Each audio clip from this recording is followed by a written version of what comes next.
Oi, Zanin, como você tá? Tudo bem? Tudo bem, Thalita, e você? Tudo bom também. Zanin voltou para casa, semana passada estava lá em Ouro Preto, fazendo a gente passar vontade aqui.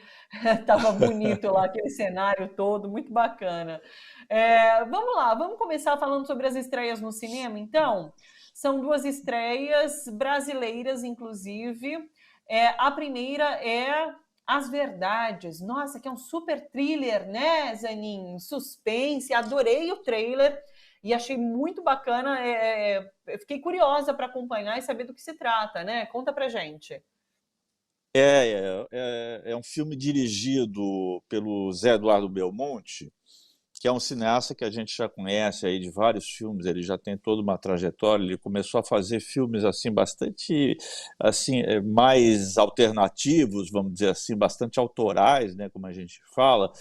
E ele foi caminhando em direção a um cinema de maior diálogo com o público nos últimos filmes que ele tem feito, né? E esse também é nesse molde de tentar uma comunicação maior com a plateia, que anda bastante esquiva em relação ao cinema, é bom que se diga, né? Ela tem que ser atraída para o cinema, né? E ele faz isso sem baratear as propostas dele. Então ele entra aí num filme que é aquele tipo de cinema que a gente pode dizer, um cinema de gênero, no ar, policial, né? Você tem uma história em que existe um policial, que é o Josué, que é interpretado pelo nosso grande ator Lázaro Ramos, né? Tá em vários outros filmes aí, é um super ator badalado atualmente e tal, que tem uma grande capacidade interpretativa, né? E ele tem que resolver um crime numa cidade cujo nome não é dito, mas que fica é uma cidade pequena, né? E que houve um atentado contra um empresário local, Valmir, que é interpretado pelo Zé Carlos Machado, e ele foi surrado, foi agredido, foi atropelado, amarrado, quase morreu, né? E ele tem que desvendar essa tentativa de homicídio, né? Esse empresário que é candidato a prefeito é um tipo assim, um manda-chuva da cidade, né? E ele é noivo de uma garota que é a Francisca, que é interpretada pela Bianca Bin, e está de casamento marcado, né? E esse filme, Thalita, ele faz o seguinte: ele relativiza a questão da verdade, porque o filme se desenrola em torno de três versões daquilo que teria acontecido na cena do crime. Uma versão de um suposto matador de aluguel que existe na cidade, que é o Cícero, vivido pelo Tomás Aquino, ator Tomás Aquino. A outra versão seria a da própria Francisca, Bianca Bin. O que aconteceu naquela cena do crime? E, finalmente, uma última versão do próprio agredido, desse próprio empresário. Então, você tem três versões que não coincidem absolutamente. E, a partir desse quebra-cabeça, o policial tem que desvendar o culpado desse crime. E como complicador da história, entra o fato de que ele é apaixonado por essa garota, pela Francisca Bianca Bin, né? Então é um quebra-cabeça assim que vai sendo montado no estilo do gênero policial, quer dizer, de desvendamento de um crime, Sim. e também com as características dos melhores policiais, ou seja, através desse argumento, que é a descoberta de um crime, vão sendo revelados segredos e coisas que não são ditas e que fazem parte assim daquela comunidade onde o crime aconteceu. Então, nesse sentido, é muito bem interessante. Ele tem como pontos fortes esse elenco que é muito bom. Todo ele é muito bom, feito assim por atores e atrizes da maior qualidade, assim, né? Por exemplo, a mãe, uma que eu não citei aqui, que é a mãe da Francisca, interpretada pela Drica Moraes, né? Então são todos atores e atrizes de altíssimo nível. O roteiro é uma coisa à parte, porque o roteiro, veja que interessante, o roteiro é inspirado num conto de um japonês chamado Akutagawa. É um conto dele chamado Dentro de um Bosque. E esse conto faz exatamente isso. Tem um fato lá, um estupro, e que é narrado por três testemunhas diferentes e que divergem. E esse conto inspirou um filme famosérrimo que se chama Rashomon, do mestre japonês Akira Kurosawa, com o qual ele venceu o Festival de Veneza de 1950. 50, né? Então tem um tempinho aí. E esse conto foi escrito em 1922, né? E agora ele é readaptado para a realidade brasileira. Para dar uma de crítico chato, eu diria que tem algumas coisas no filme que não me agradam. Por exemplo, eu acho que a trilha sonora é excessiva, né? É redundante. O filme ficaria melhor com uma sobriedade auditiva maior, né? Tem alguns vícios de linguagem, excesso de drones, umas coisas assim que a gente sente, a gente que é macaco velho nesse métier, a gente sente que são feitos assim meio para chamar o público mesmo, mas de uma maneira meio populista, no mau sentido do termo. Mas o filme tem qualidades que superam esses eventuais defeitos. Então é um filme legal de ver, a fotografia é muito bonita, né? A fotografia é muito bonita. Ele tenta criar aquele clima. Não sei se você e o nosso público se gostam de cinema noir, aquele cinema policial americano que brilhou assim nos anos 50, anos 40, anos 50. Assim. Eu sou fanático por esse tipo de cinema, e é um tipo de cinema que aposta muito na construção do clima narrativo. Então você entra naquela narrativa porque o clima que é criado é denso. Esse filme tenta e nem sempre consegue criar esse clima de mistério, uma visão meio pessimista do mundo, mas eu achei bem interessante, apesar desses defeitinhos que ele tem. E tem outra coisa, que até na crítica que eu escrevi eu lembrei isso. É muito interessante no dia de hoje a gente refletir sobre essa questão da verdade, porque a verdade está sendo posta em dúvida. A relatividade da verdade, quer dizer, você não ter uma verdade absoluta, você ter pontos de vista sobre a verdade, foi um trabalho da filosofia de longo tempo e foi extremamente democratizante na medida em que excluía os chamados donos da verdade, dizendo que toda a verdade é parcial, ninguém detém a verdade inteira. Só que hoje isso é usado como pretexto para dizer o seguinte: não existe a verdade factual. E qualquer opinião vale tanto quanto um estudo de um especialista, qualquer opinião de um desocupado que está lá na internet vale a mesma coisa. E isso está tendo um efeito assim muito sério na maneira em como a gente se orienta na sociedade. Nós estamos muito vítimas de fake news, principalmente pelas pessoas que só se informam através de rede de WhatsApp, esse negócio todo, que são os maiores mananciais de fake news que existem, né? Então, um filme que discute essa questão da verdade de uma maneira madura me parece um filme muito interessante. Né? Porque é o seguinte, né? Você pode não ter a verdade inteira, mas você tem que fazer um esforço racional para chegar até ela. Né? E você não pode desistir de perseguir a verdade factual. Né? Todo jornalismo, nós somos jornalistas, sabemos disso. Né? Às vezes nós temos que confiar nas entrevistas ou em testemunhas de um fato e tudo mais. A gente constrói um fato da maneira mais fidedigna possível. A verdade inteira não vem, mas isso não quer dizer que você possa dizer qualquer coisa, qualquer hipótese e negar que a verdade exista. Né? Então o filme, no fundo, discute isso. Acho que assim a gente pode usar esses exemplos, né, do trabalho do jornalista, do trabalho do policial, com essas várias versões, para passar para a população em geral, que é isso, você não pode acreditar só naquilo que você quer. É preciso ouvir as várias versões e, de repente, ir montando de fato para ter acesso à realidade ao todo. Uma coisa que me chama a atenção, inclusive, quando você faz essas críticas pontuais, né?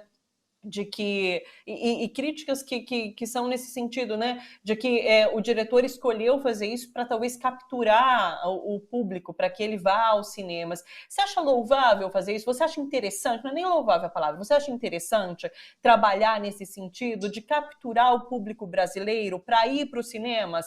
Porque é o tipo de filme, de fato, que a gente vê muito americano sendo feito, né? Muito nos Estados Unidos. A gente não está acostumado a ver esse tipo de filme feito aqui no Brasil. Mas é interessante por isso, porque já há um público certo para esse tipo de filme e vão capturar então para o cinema brasileiro. É interessante fazer esse movimento? É interessante, desde que não, na minha opinião, desde que não seja feito com exagero.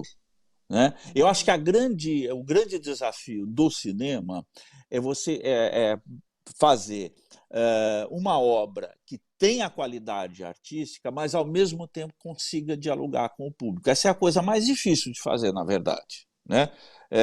Às vezes são excludentes. Entende? Você tem filmes que chegam às telas, ou às vezes nem chegam às telas, que passam em festival e depois não tem nenhuma oportunidade no mercado comercial, que parecem filmes feitos para o próprio diretor, para o próprio umbigo do diretor, para meia dúzia de amigos dele e meia dúzia de críticos amigos que vão elogiar o filme. E o público não é levado em consideração. E existem filmes que mantém a qualidade artística, mantém a inventividade, né? São filmes desafiadores, mas mesmo assim se propõem a um diálogo com o público. Você pega, por exemplo, alguns grandes cineastas, por exemplo, meu cineasta favorito, que é o Federico Fellini, ele fez alguns filmes que foram sucessos mundiais extraordinários e os filmes mais autorais e originais que você possa imaginar. Por exemplo, A Marcorde é um deles. Né? Um sucesso internacional. Né? E foi um filme de uma originalidade total. Agora, isso estou citando um gênio do cinema. É uma exceção. Agora, mesmo no trabalho cotidiano dos cineastas, de uma cinematografia como a brasileira, você tem esse tipo de filme que consegue dialogar com o público e, ao mesmo tempo, é original e agrada a crítica mais exigente e tudo mais. Por exemplo, um filme como Central do Brasil, do Walter Salles, Sim. é um filme de alta qualidade artística, embora haja críticos que não gostem, não é o meu caso, eu gosto muito do filme, e fez um sucesso danado e ganhou o Festival de Berlim, por exemplo. Né? Então, existem esses cineastas, esses artistas que tentam essa síntese do super autoral, super original, da ousadia estética e, ao mesmo tempo, de diálogo com o público. É o ideal. Perfeito.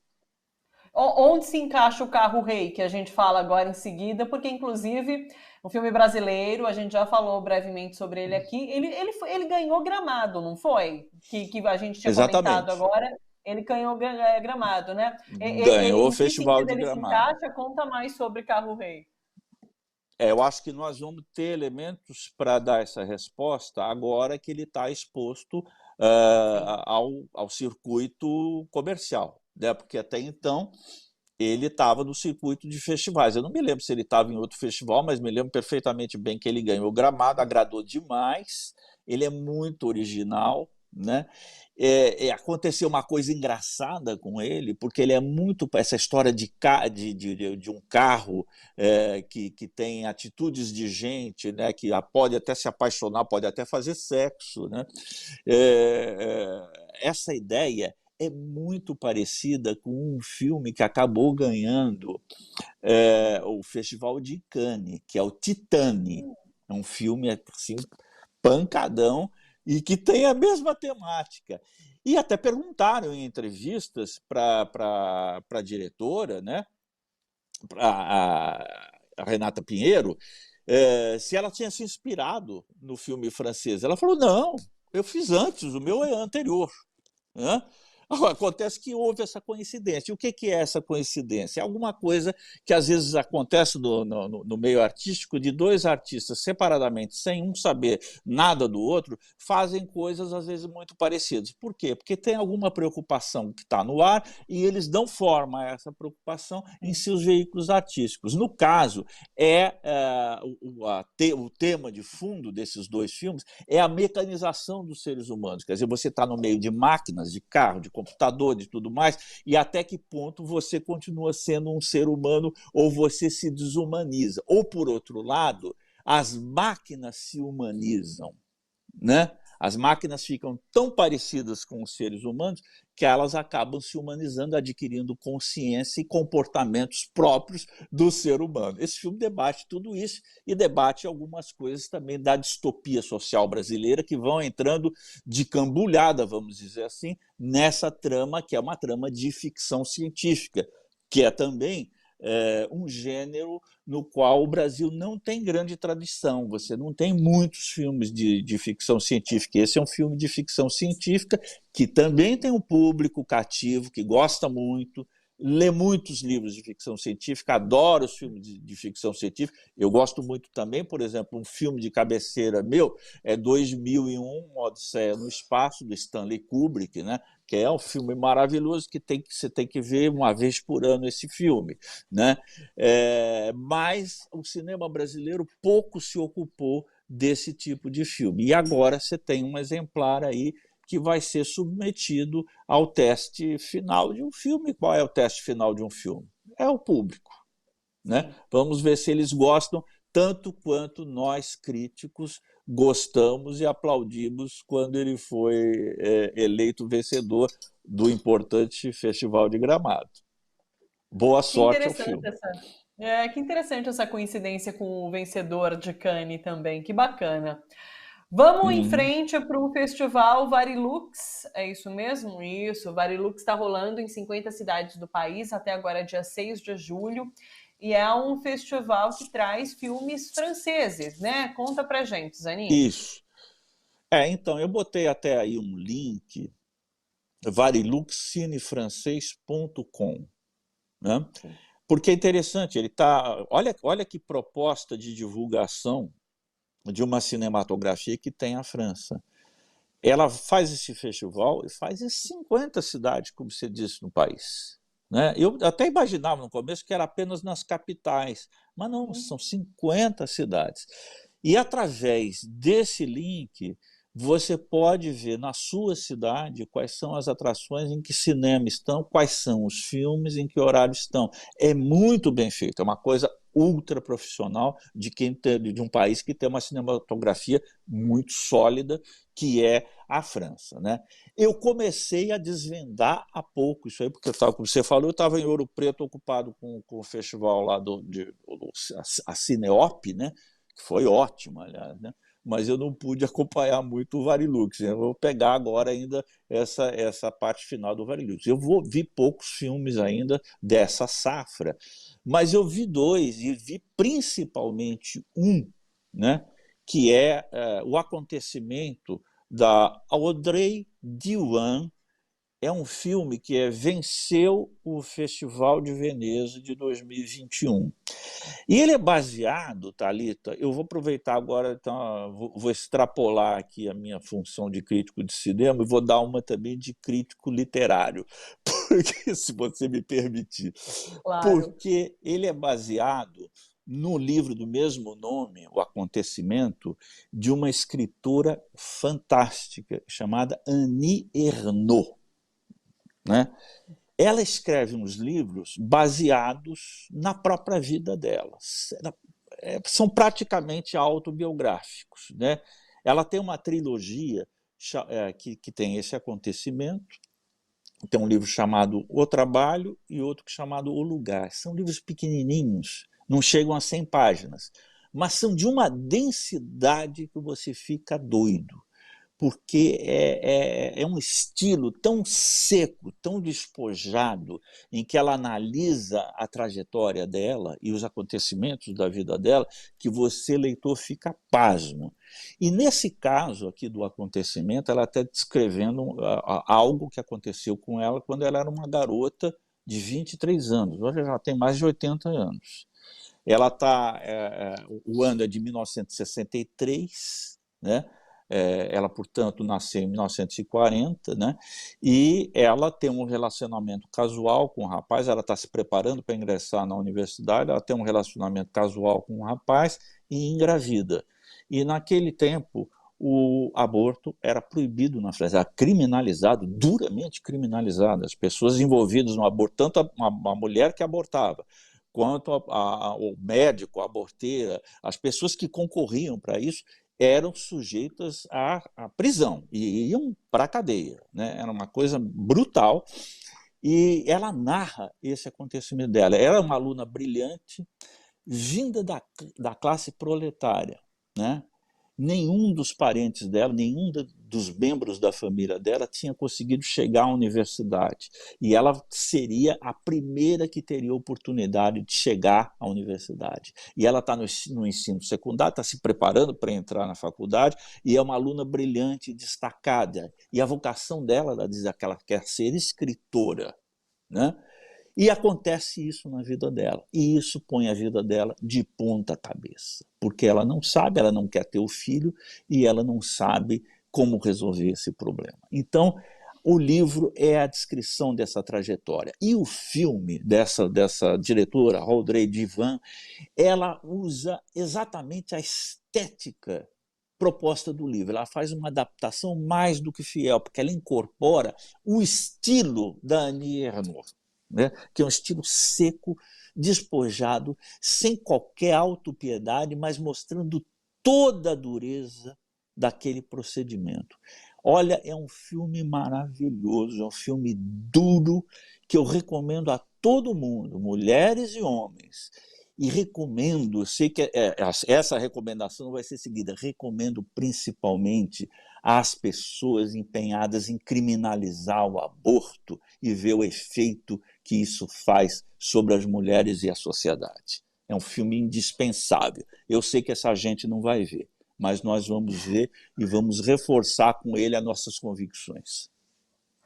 Eu achei que você falou que ia ser crítico literário também para além de cinema, e eu achei que você ia falar que seria também um crítico social, porque dialoga diretamente com a realidade que a gente está passando aqui no país, né? Com essa Isso. discussão Com sobre os casos, aborto, sobre o direito. os casos recentes dessa Isso. menina. É É um sobre o filme direito ao da corpo da hora. mulher, né? Então, diga. Direito ao corpo da mulher. É um filme da hora para discutir esse assunto do direito da mulher ao seu próprio corpo. Que necessário, pessoal, o acontecimento, então. Esse festival é presencial, né? Não tem, não dá para É acessar pelo. Diga. só nas salas de cinema mesmo. Agora, Então, a boa notícia é o seguinte: a maior parte desses filmes, se não a totalidade, estão sendo apresentados agora com uma espécie de pré-estreia. Eles vão entrar todos em cartaz, ou a maioria bom. deles vai entrar em cartaz. Esse filme O Acontecimento, que nós comentamos agora, ele já tem até data, eu acho que é a semana que vem ele já entra. Não tenho Ótimo, certeza, mas bacana. eu acho que brevemente ele vai estar em cartaz. Quem quiser ver antes, tem no Varilux. Zanin, vou cometer essa falha com o nosso público novamente, porque a gente não vai ter tempo de ir para o streaming, porque esgotou o tempo. Faltam 4 minutos, eu acho que eu nem vou começar a falar sobre o streaming, ou você acha que dá tempo de falar rapidamente sobre algum? Olha, talvez então só deixar o streaming mesmo para a semana que vem, Tá. porque seria um pouco complexo esse streaming Irmavep, ele exigiria um pouquinho mais de tempo. Mas só destacar outra coisa do Verilux, rapidinho, Bom, que é esse filme As Aventuras de Molière. Né? Porque o Molière, o grande autor francês, cujo nome era Jean-Baptiste Poquelin, ele nasceu há exatos 400 anos. Veja que coisa. Né? Ele nasceu em 1622. E as peças dele estão aí até hoje, né? Quem curte teatro sabe, conhece as peças dele, o Burguês Fidalgo, Doente Imaginário, Escola de Mulheres, etc, etc e tal. É um desses raros artistas, Thalita, que duram 400 anos e provavelmente vão durar muito mais, como Shakespeare, como o próprio Molière, né? Como Corneille, como o nosso grande Machado de Assis, né? que vai perdurar. São artistas que ficam porque tem essa qualidade e essa universalidade. E aconteceu uma coisa na própria biografia do Molière, é o seguinte, ele era um cômico, andava com a trupe dele, apresentando nas cidades da França, né? E na biografia dele tem 10 anos que ninguém sabe o que aconteceu, que houve um mistério, 10 anos desconhecidos. Né? E esse filme, As Aventuras de Molière, acaba tentando imaginar o que poderia ter acontecido. Então, ele é interpretado, o Molière jovem, né? É interpretado por um ator que eu gosto muito, que é o Romain Duris. Ele teria recebido, ele está cheio de dívidas, a polícia está atrás dele para prendê-lo por dívidas, né? E aparece uma oportunidade. Um nobre, que é interpretado por um ótimo ator também, que é o Fabrício Lucchini, ele precisa de uma assessoria de um dramaturgo que é para conquistar uma garota que ele cobiça, né? Então ele contrata o Molière. Essa é a história de um filme que é muito divertido, mas que tem também a virtude de trazer muito tem trechos da peça de Molière, pessoas do filme, personagens do filme que vão se transformar em personagens famosos da obra de Molière. Enfim, é uma ótima introdução ao teatro de Molière. E também é um filme muito divertido, é um filme para você se divertir. Um filme de época que não tem aquele engessamento de filme de época, que tem uns filmes de época que parece que saíram do museu. Né? Esse não, é cheio de frescor, cheio de atitude, com frases bonitas, com diálogos maliciosos, marcantes. É uma ótima diversão de qualidade. Então fica essa recomendação também para o nosso público. Ai, que ótimo! Eu tinha esquecido dessa segunda dica do Varilux. Então, pessoal, tá aí As Aventuras de Molière também no Varilux. Eu coloquei aqui o site para vocês entrarem e conferirem a programação toda, tá bom? Que é o variluxcinefrancês.com/2022. Tem tudo ali explicadinho. Zanin, muito obrigada por mais essa semana. Ficamos devendo streaming. Vamos ver se a gente consegue na próxima semana, tá bom? Um beijão Tá para bom, você. Bom final de semana. Vamos tentar na próxima semana. Um beijão para todo mundo. Até sexta-feira que vem. Até.